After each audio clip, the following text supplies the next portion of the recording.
Cobra present Pride and Prejudice by Jane Austen, adapted and directed by Rebecca Cockcroft. Episode 2. The following evening, the coach conveyed Mr Collins and his 5 cousins at a suitable hour to Meryton, and the girls had the pleasure of hearing as they entered the drawing-room that Mr Wickham had accepted their aunt's invitation. Your drawing-room is quite charming, Mrs Phillips. It is almost as if I were in the small summer breakfast room at Rosings. Is that so? Oh, Rosings is the home of my noble patroness, the Lady Catherine de Bourgh. The chimney-piece in one of the drawing-rooms alone cost £800, and Lady Catherine is most attentive to my own humble abode. She has taken pains to instruct me on the best possible way to use the small cupboard. Oh, Lizzy, does not Mr Wickham look utterly charming in his regimentals? Oh, there's Denny and Chamberlain. Come on, Kitty. Wait for me, Lydia. Miss Elizabeth, may I join you? You do not wish to join the cards table, Mr Wickham? No, I'm not one for gaming. It was a delight to be introduced to you in Meryton. I'm already enjoying my time here excessively. I am glad to hear it, sir. If I may, I must ask, have you been acquainted with Mr Bingley long? Only a short while, sir, since his arrival at Netherfield. I've no doubt you've also met Mr Darcy. I have. He is a man of very large property in Derbyshire, I understand. Yes, his estate is a noble one. I've been connected with his family from infancy. You may well look surprised, Miss Bennet, at such an assertion. After seeing the very cold manner of our meeting yesterday, are you much acquainted with him? As much as I ever wished to be. I have spent 4 days in the same house with him, and I think him very disagreeable. I hope your plans in favour of the regiment will not be affected by his being in the neighbourhood. Oh, no. It's not for me to be driven away by Mr Darcy. If he wishes to avoid me, he must go. We're not on friendly terms. You speak as if he has acted unkindly to you. Mr Darcy's father was one of the best men that ever breathed, and the truest friend I ever had. He bequeathed me presentation of the best living in the parish, when it was next to be had. The church ought to have been my profession, and I should at this time have been in the possession of a most valuable living. Indeed. The late Mr Darcy was my godfather, and excessively attached to me. He meant to provide for me amply, but Mr Darcy chose to doubt it, or to treat it as a mere conditional recommendation, and to assert that I had forfeited all claim to it by extravagance. In short, anything or nothing. Good heavens! The living became vacant 2 years ago, exactly as I was of an age to hold it. And upon Mr Darcy's instruction it was given to another man. I cannot accuse myself of having really done anything to deserve to lose it. I have a warm, unguarded temper, and I may have spoken my opinion of him and to him too freely. I can recall nothing worse.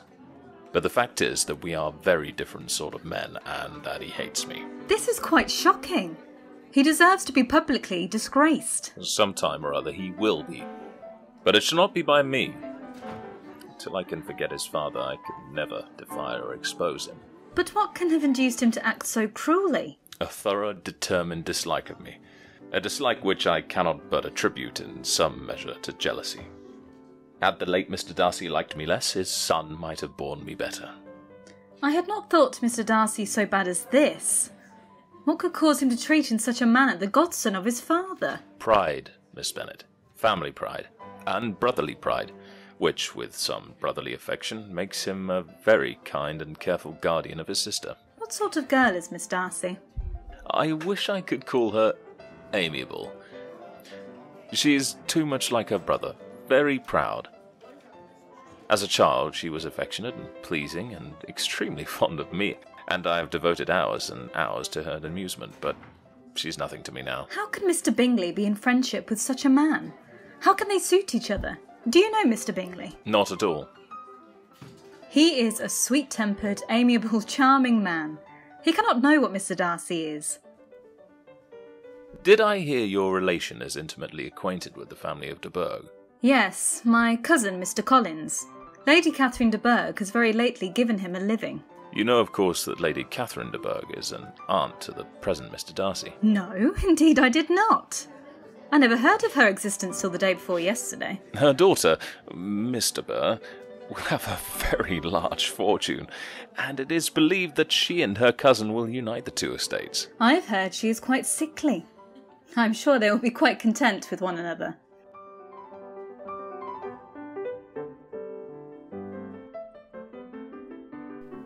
The following Tuesday marked the arrival of Bingley's promised ball. Till Elizabeth entered the drawing-room at Netherfield and looked in vain for Mr Wickham among the cluster of red coats there assembled, a doubt of his being present had never occurred to her. There you are, Lizzy. Denny says Mr Wickham was obliged to go into town on business. Hope you're not too disappointed.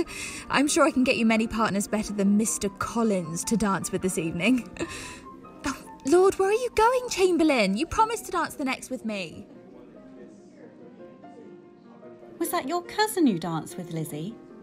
Indeed, Charlotte. That was Mr Collins. He had every move wrong and spent the whole time apologising. It is ecstasy to be free of him. Miss Bennet. Miss Lucas. Mr Darcy. Miss Bennet, if you are not otherwise engaged, may I have the pleasure of your next dance? Oh.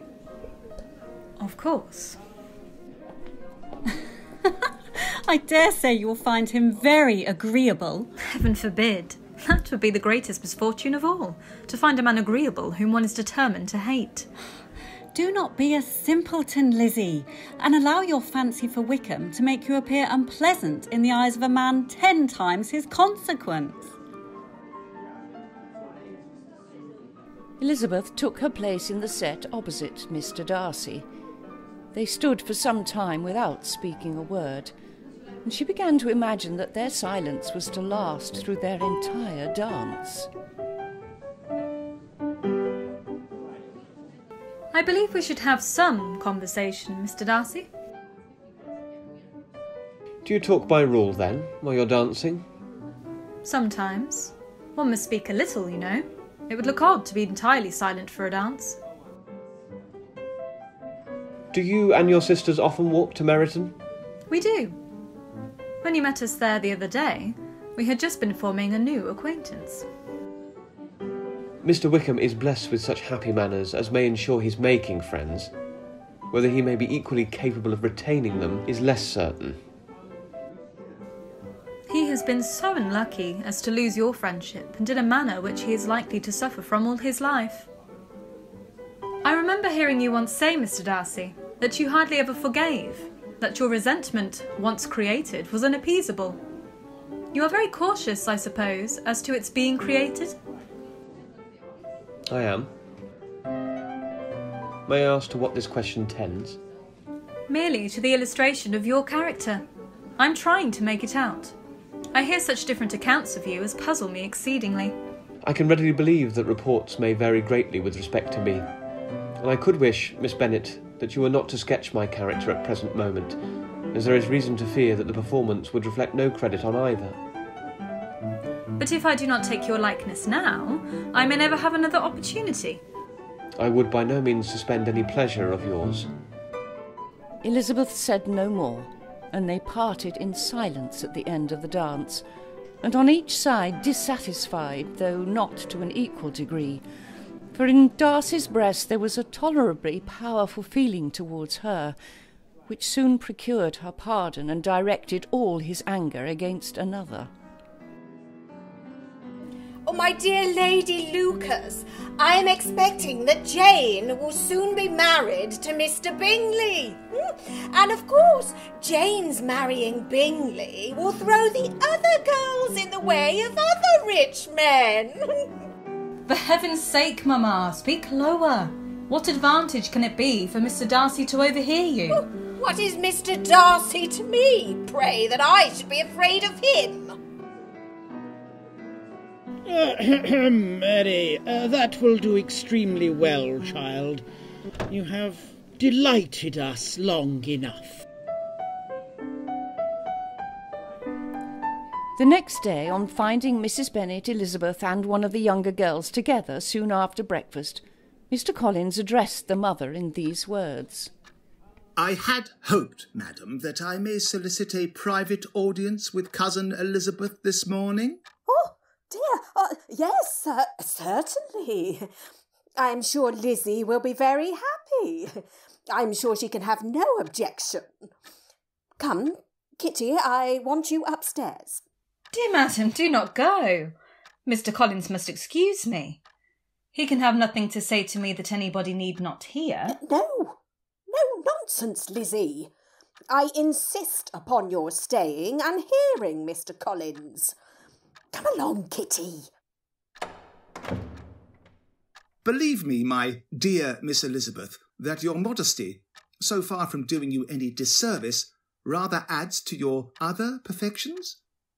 Almost as soon as I entered the house, I singled you out as the companion of my future life. But before I am run away with my feelings on this subject, perhaps it would be advisable for me to state my reasons for marrying. First, that I think it is a right thing for every clergyman to set the example of matrimony in his parish. Secondly, that I am convinced that it will add very greatly to my happiness.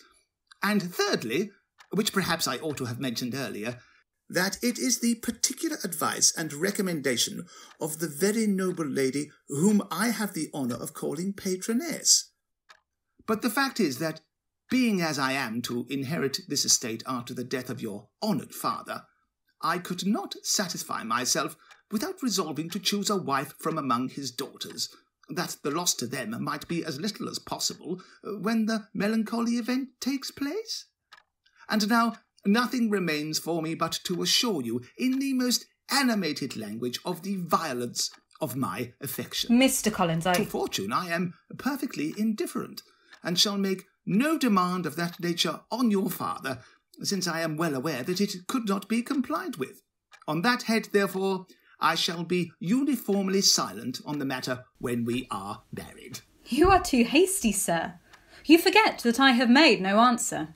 Accept my thanks for the compliment you are paying me, but it is impossible for me to do otherwise than to decline your proposals. I know it is usual with young ladies to reject the addresses of the man whom they secretly mean to accept when he first applies for their favour. Upon my word, sir, I am perfectly serious in my refusal. You could not make me happy, and I am convinced that I am the last woman in the world who could make you so. I know it to be the established custom of your sex to reject a man on the first application. I shall choose to attribute it to your wish of increasing my love by suspense, according to the usual practice of elegant females. I do assure you, sir, that I have no pretensions whatever to that kind of elegance which consists in tormenting a respectable man. I thank you again for the honour you have done me in your proposals, but to accept them is absolutely impossible. My feelings in every respect forbid it. You are uniformly charming, and I am persuaded that when sanctioned by the express authority of both your excellent parents, my proposals will not fail of being acceptable. Forgive me, Mr. Collins.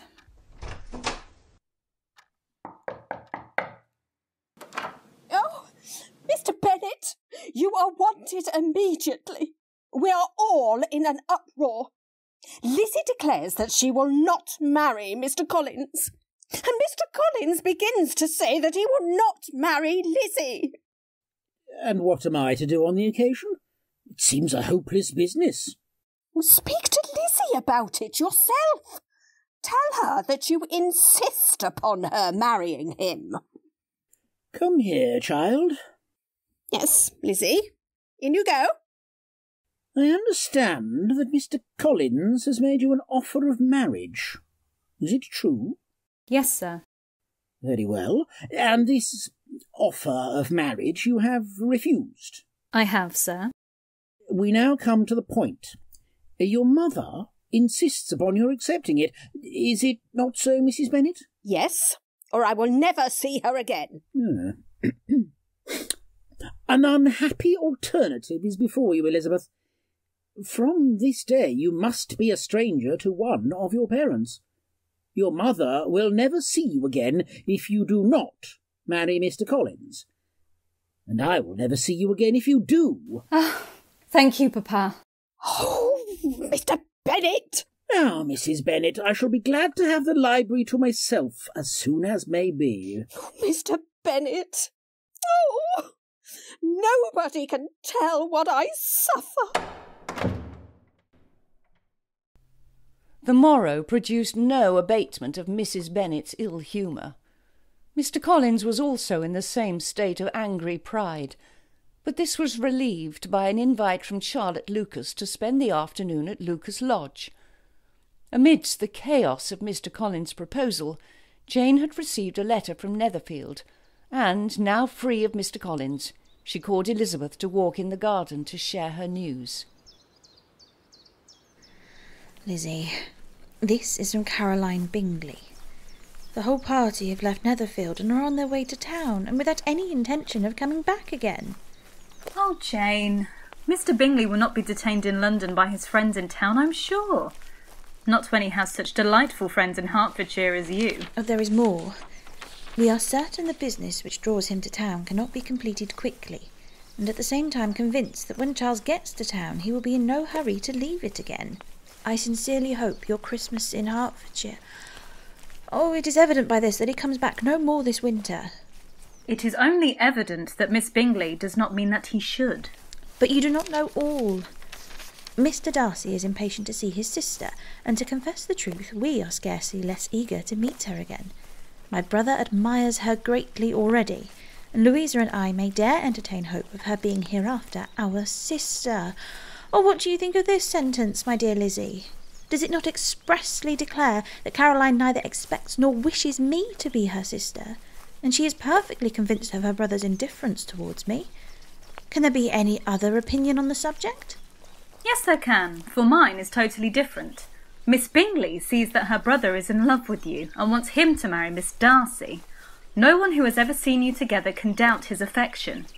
But we are not rich enough or grand enough for them, and she is the more anxious to get Miss Darcy for her brother, from the notion that when there has been one into marriage, she may have less trouble in achieving a second for herself in Mr. Darcy. Oh, but here comes Mamma. We must relate to her the bad news in as gentle a manner as possible. You've been long in the garden, Jane, in your secret confidence. Was there news of Bingley in your letter? Is he returning to Netherfield, no doubt? No, Mamma. Mr. Bingley and his sisters are to see out the winter in town. Oh. It's exceedingly unlucky, Jane.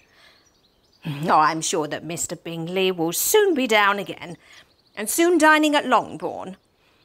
And though we'd only invited him to a family dinner, I shall make sure that we have at least 2 courses. Oh, Lizzy, she can have no idea of the pain she gives me. But it cannot last long, I suppose. He will be forgot, and we shall all be as we were before. He may live in my memory as the most amiable man of my acquaintance, but that is all.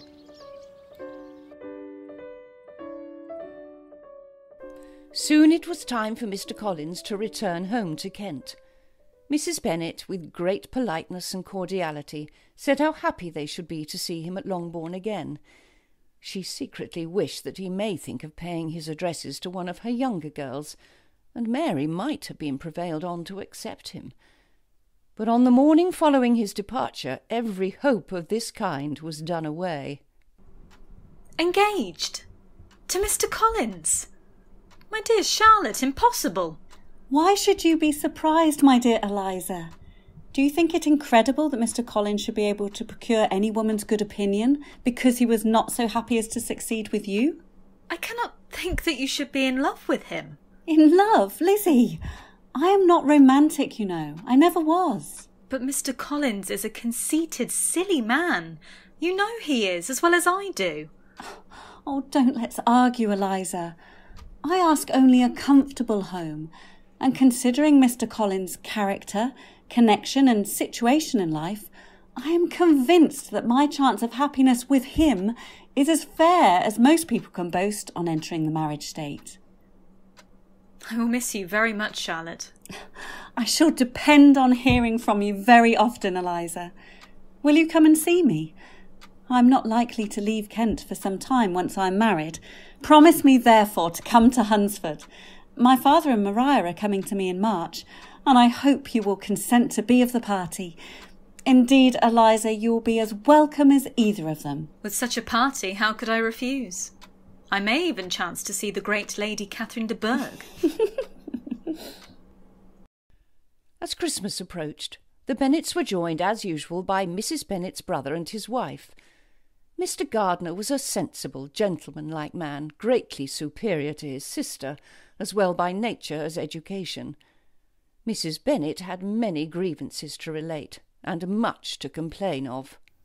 Oh, Mrs Gardiner, I do not blame Jane, for Jane would have got Mr Bingley if she could. But Lizzy, oh, sister, it's very hard to think that she might have been Mr Collins's wife by this time, had it not been for her own perverseness. He made her an offer in this very room, and she refused him. The consequence of it is that Lady Lucas will have a daughter married before I have, and that the Longbourn estate is just as much entailed as ever. It seems likely to have been a desirable match for Jane. I'm sorry it went off. It had better happened to you, Lizzy. You would have laughed yourself out of it sooner. Do you think she would be prevailed upon to go back with us to town? A change of scene might be of service, and perhaps a little relief from home may be as useful as anything.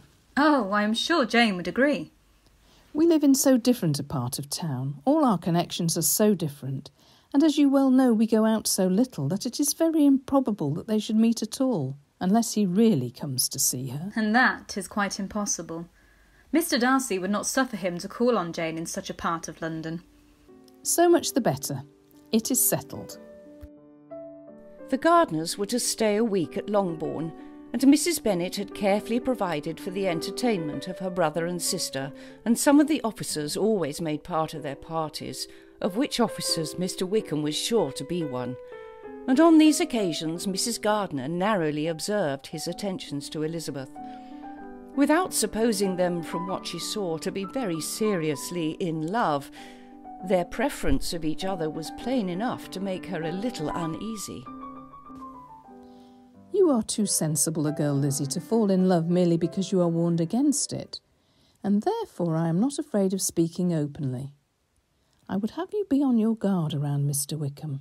Do not involve yourself or endeavour to involve him in an affection which the want of fortune would make so very imprudent. I have nothing to say against him. He is a most interesting young man, and his connection to my beloved Derbyshire is charming indeed.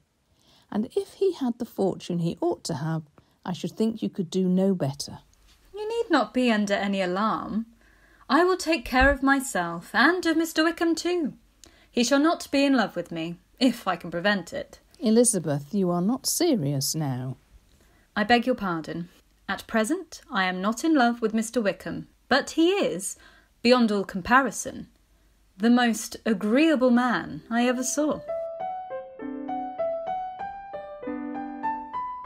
Mr and Mrs Gardiner soon departed with Jane to their home in London.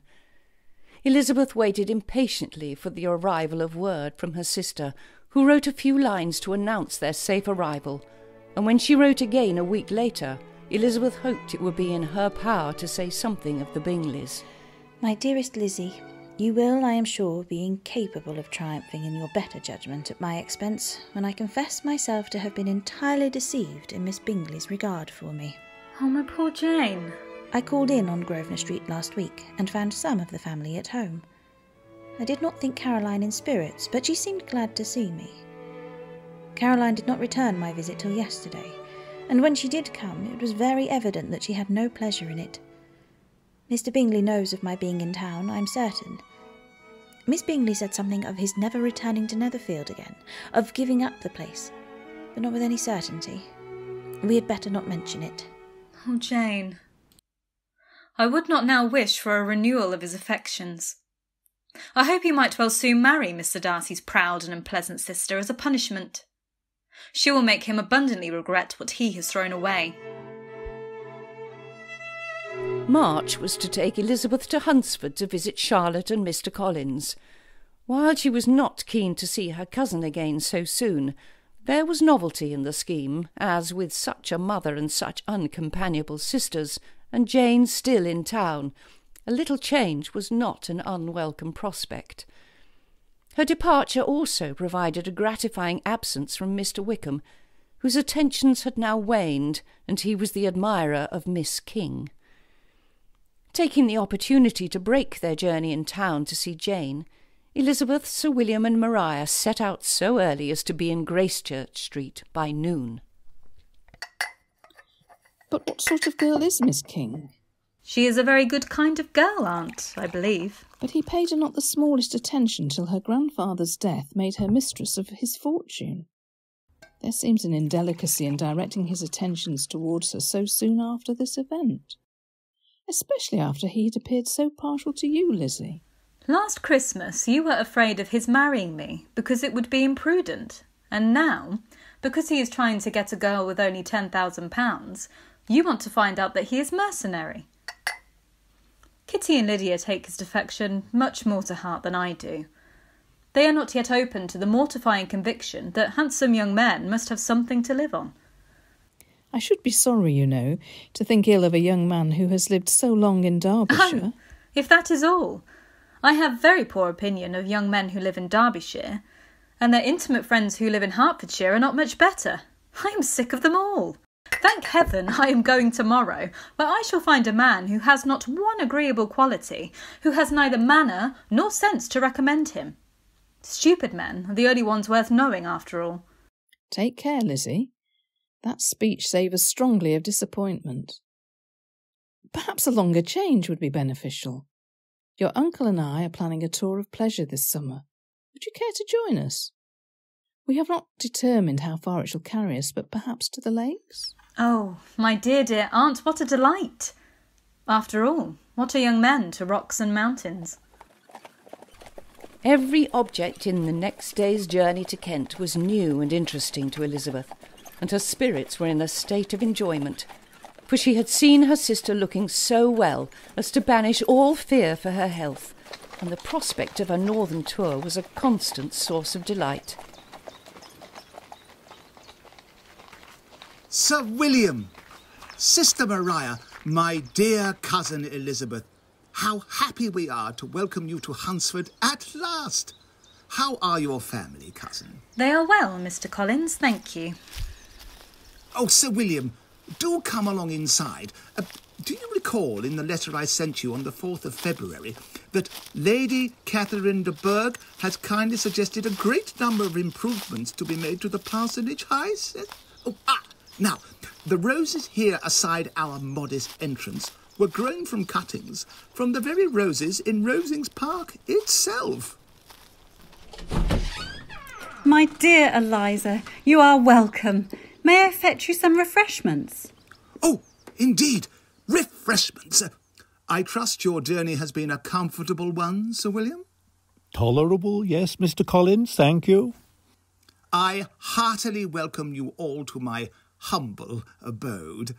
I am delighted to say that Lady Catherine de Bourgh is still in the country, and, Miss Elizabeth, you will have the honour of seeing my noble patroness on Sunday at church, and I need not say you will be delighted with her.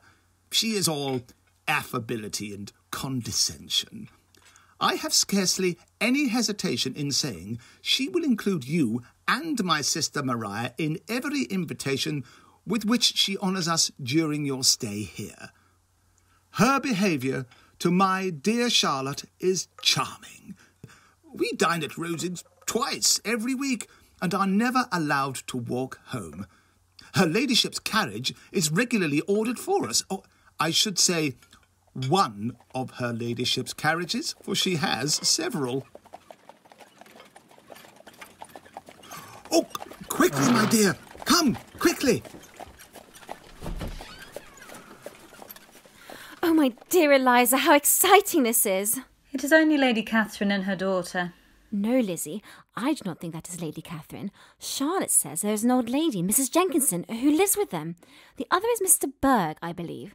Only look at her. She is quite a little creature. Who would have thought that she could be so thin and small? I like her appearance. She looks sickly and cross.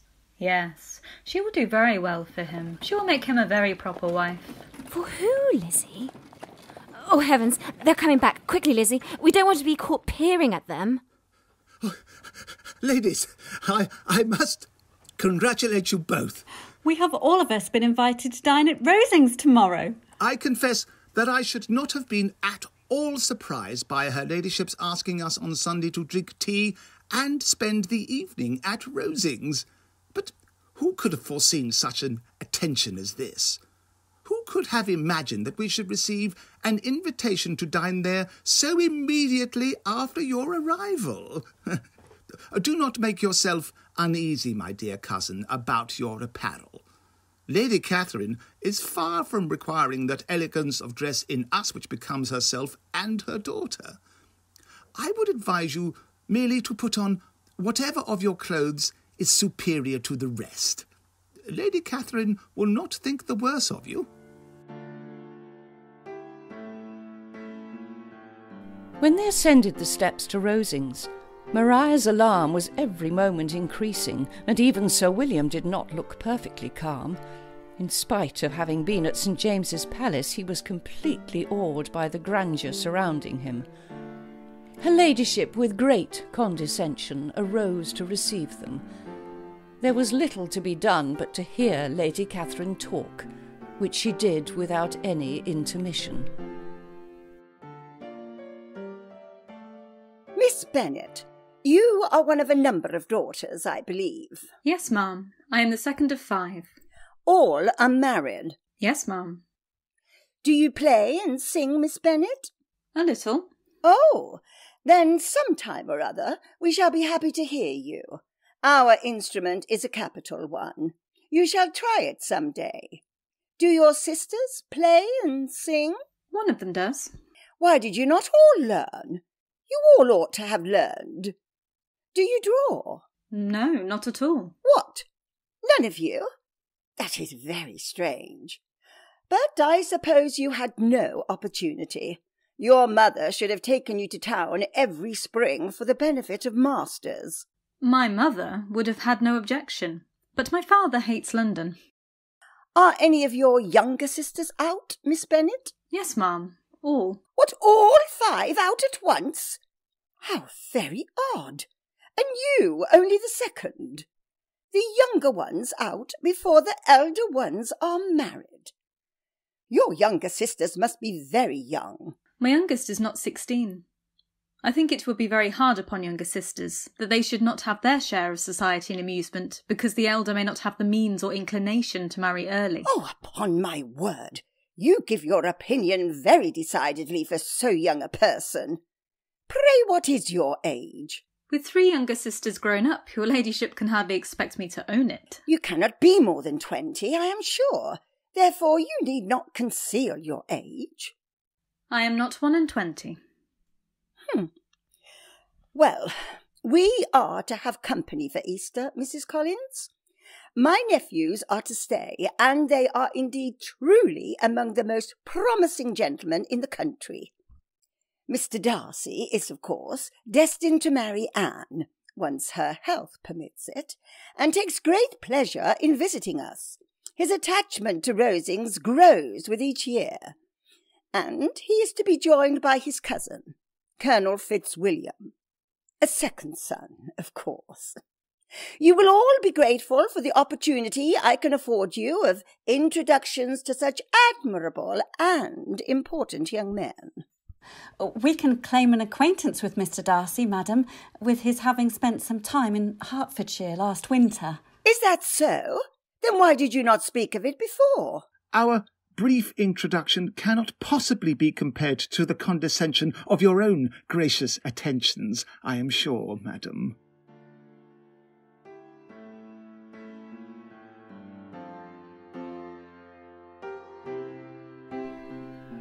Mr. Darcy's arrival with his cousin meant Lady Catherine was not in need of the Collins for company, and it was not till almost a week after the gentleman's stay began that they were honoured by such an attention. Colonel Fitzwilliam seemed glad to see them. Anything was a welcome relief to him at Rosings, and Mrs. Collins's pretty friend had moreover caught his fancy very much. How are you finding Kent, Miss Bennet? I am delighted to spend time with my good friend Mrs Collins. And of course, am deeply honoured to have been invited to Rosings. It is always so quiet here at Rosings, save for my aunt. But there is a fine pianoforte, Miss Bennet. Do you play? Not if I can avoid it, sir. What is that you are saying, Fitzwilliam? What is it you are talking of? What are you telling Miss Bennet? Let me hear what it is. Oh, we are speaking of music, madam. Of music?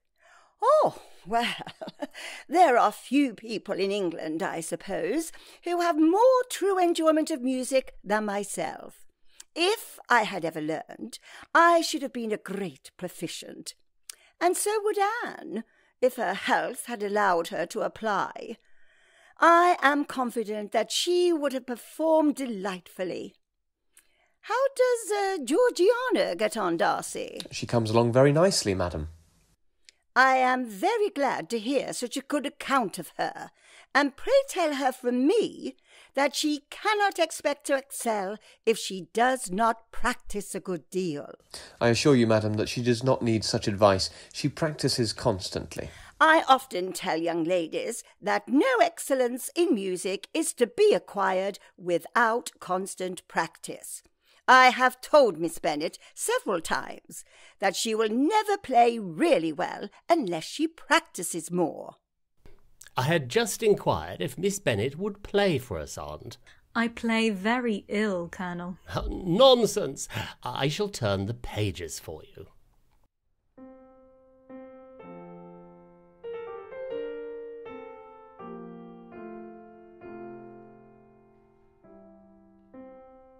Do you mean to frighten me, Mr Darcy, by coming this close to hear me? You could not really believe me to entertain any design of alarming you. Your cousin will give you a very pretty notion of me, Colonel, and teach you not to believe a word I say. I am particularly unlucky in meeting with a person so able to expose my real character in a part of the world where I had hoped to pass myself off with some degree of credit. Mr Darcy, I should not think you would wish to address our prior acquaintance, as such things may come out as will shock your relations to hear. I'm not afraid of you. Pray let me hear what you have to accuse him of. I should like to know how he behaves among strangers. You shall hear then, but prepare yourself for something very dreadful.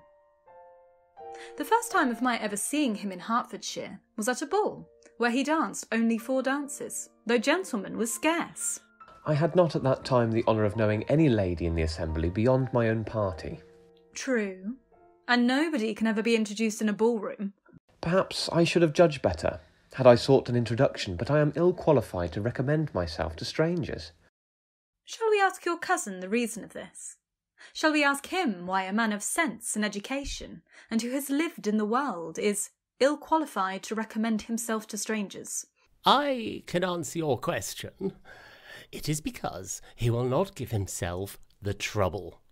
I certainly have not the talent which some people possess of conversing easily with those who I've never seen before. My fingers do not move over this instrument in the masterly manner which I see so many women's do. But then I have always supposed it to be my own fault, because I will not take the trouble of practising. You are perfectly right. I must know of what you are talking there.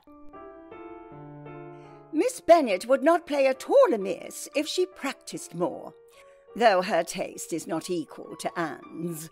Anne would have been a delightful performer, had her health allowed her to learn. Elizabeth was sitting by herself in the front room of the parsonage the next morning, when she was startled by a ring at the door.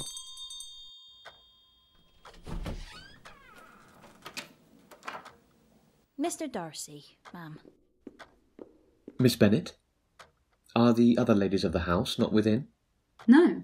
You find me quite alone this morning? Then I apologise for my intrusion. I do not wish to disturb your private time. Not at all. I trust all are well at Rosings? Yes. Thank you.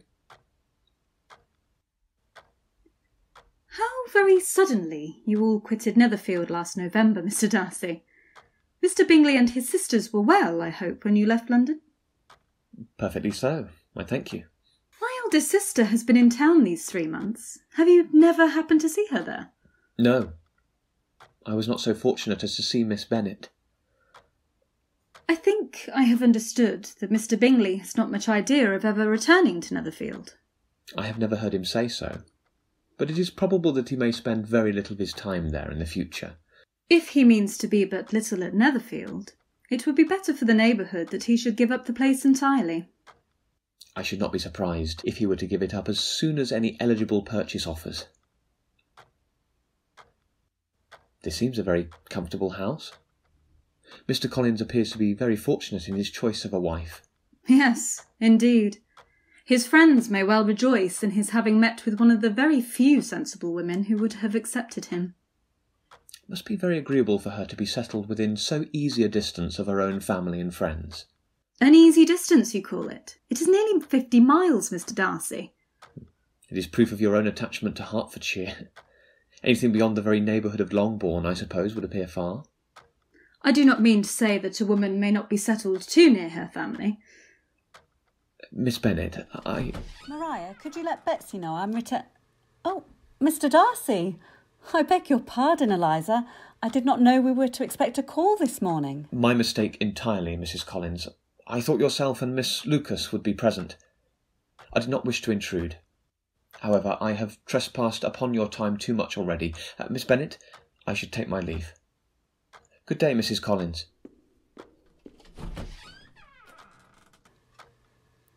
What can be the meaning of this? My dear Eliza, he must be in love with you, or he would never have called on us in this familiar way. You could hardly suppose so, Charlotte. We passed most of the time in silence. I can only think that his visit proceeded from the difficulty of finding anything else to do. Mr Darcy and his cousins soon found a temptation in taking the pleasant walk to the parsonage almost every day. It was plain to them all that Colonel Fitzwilliam came because he had pleasure in their society, but why Mr Darcy came so often to the parsonage it was more difficult to understand. Miss Bennet. Oh, Colonel. I did not know before that you ever walked this way. Oh, I've been making the tour of the park as I generally do every year, and intend to close it with a call at the parsonage. Are you going much further? No, I should have turned in a moment. Oh, what luck. I shall walk with you. Do you certainly leave Kent on Saturday? Yes, if Darcy does not put it off again. But I am at his disposal. He arranges the business just as he pleases. I imagine your cousin brought you down with him chiefly for the sake of having someone at his disposal. Perhaps that's why he maintains his friendship with Mr Bingley. Do you know him? A little. He is a pleasant, gentlemanlike man, and a great friend of Darcy's. Oh, yes. Mr Darcy is uncommonly kind to Mr Bingley, and takes a prodigious deal of care of him. Care of him? Yes, I really believe Darcy does take care of him in those points where he most wants care. I have reason to think Bingley very much indebted to him. What is it you mean?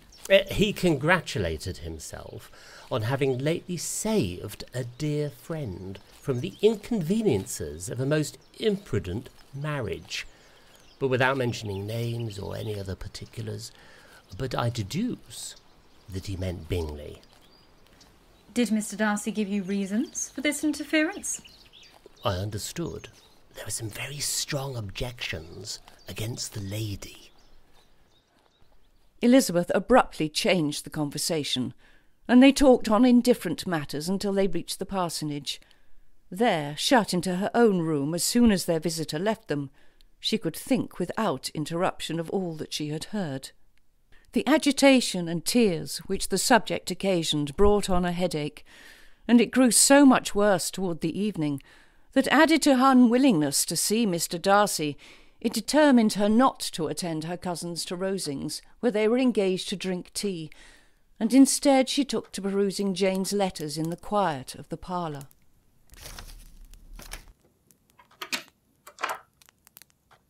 Mr Darcy? Miss Bennet, I was sorry to hear you felt unwell. I hope you are feeling better. It is only a headache, sir. I am certain I will recover quickly. In vain I have struggled.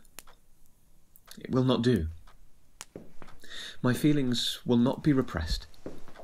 You must allow me to tell you how ardently I admire and love you. I have fought against my better judgment since I first made your acquaintance in Hertfordshire, and I will no longer be silent on the subject. The depth of my affection makes me act against my own character, in relation to the behaviour of your family and your inferior position in society, which is so incompatible with my own. The strength of my attachment to you has rendered conquering it impossible, and it is with expressed hope that I will now be rewarded by your acceptance of my hand and your consent to be my wife.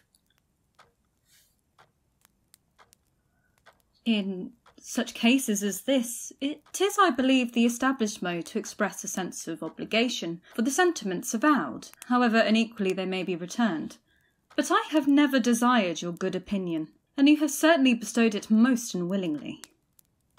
And this is all the reply which I am to have the honour of expecting.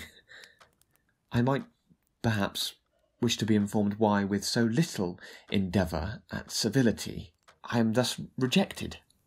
I might as well inquire why, with so evident a desire of offending and insulting me, you chose to tell me that you liked me against your will?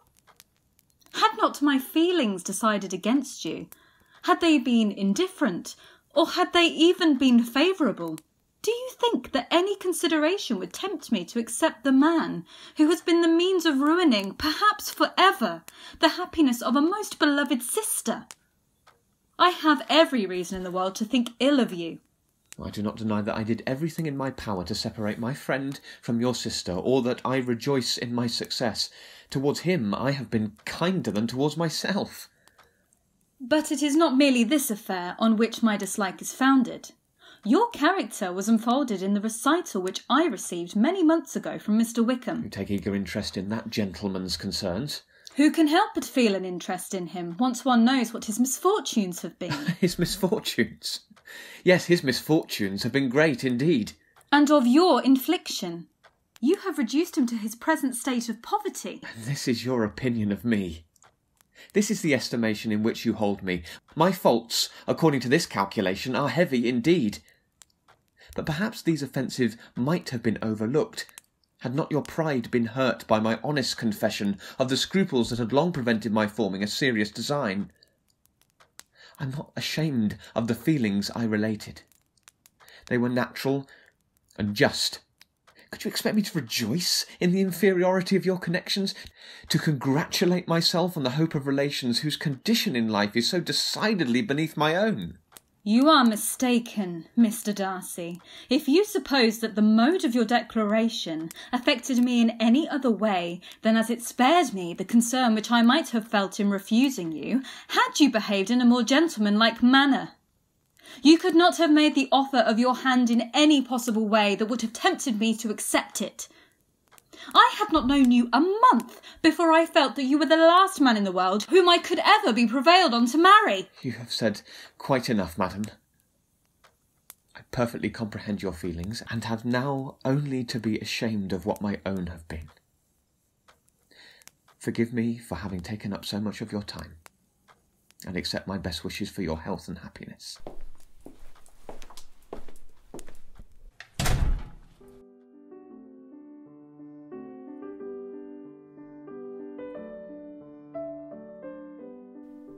Pride and Prejudice by Jane Austen was adapted and directed by Rebecca Cockcroft for White Cobra.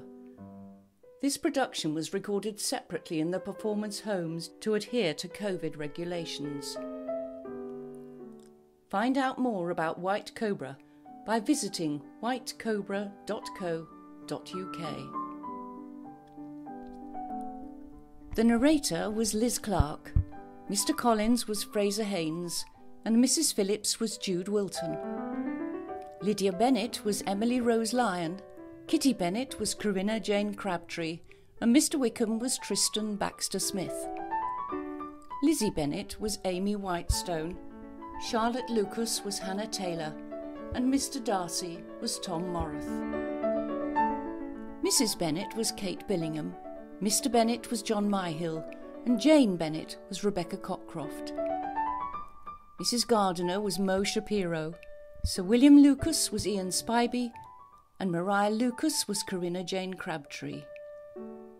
Lady Catherine de Bourgh was Lynn O'Sullivan, Colonel Fitzwilliam was Martin Borley Cox, and the Hunsford servant was Rebecca Cockcroft.